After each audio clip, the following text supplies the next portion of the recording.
What's up, interwebs? It's me, XoXo, and today I'm here to review the pre-alpha version of Astroneer for the Xbox One. Let's get started. Astroneer is an open-world, third-person survival space exploration fest in which you, as chibi Matt Damon, land on a randomly generated planet with nothing but your pod, your terraforming gun, and your spacesuit. And then you explore, you mine, you craft, learn, etc. And that's the gist of the game. One whole paragraph? That's it, XoXo? Yup, I recommend it. Review over.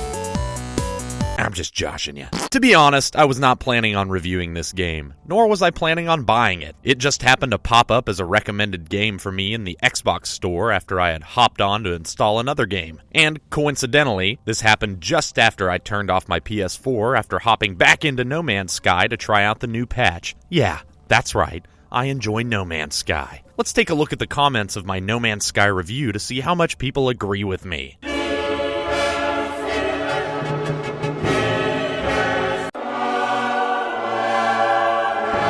Astroneer has, unexpectedly, taken me away from the big-budget public disappointment fest that is No Man's Sky, and giving me something that I wanted and didn't even know it. A space survival game that allows me to start simple, figure things out as I go, collect resources to use in creating a multitude of contraptions and vehicles, expanding my habitat, and then eventually shuttling off into space, only to repeat the process on another procedurally generated world. And though the experience is pretty buggy at the moment, with random crashes, frame rate instability, and other annoyances, like when a friend plays on your world and sees a cave, it might not actually be there, so the planet rejects them like Rick Astley rejects the notion of giving up.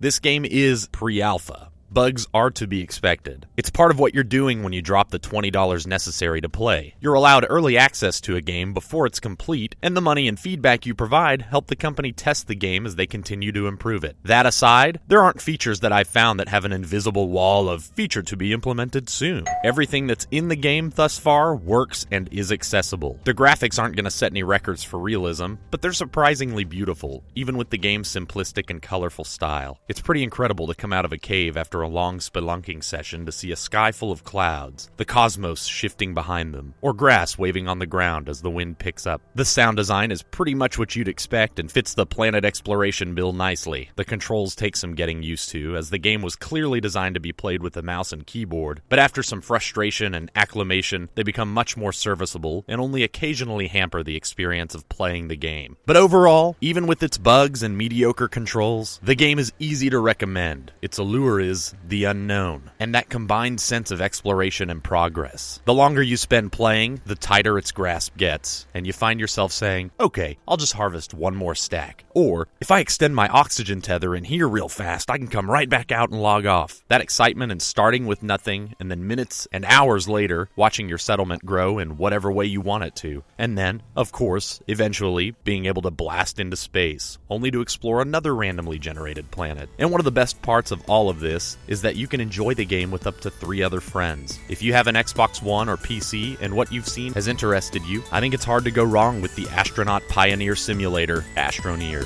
Thank you guys so much for watching. You guys are amazing as always. I'll see you next time. Later!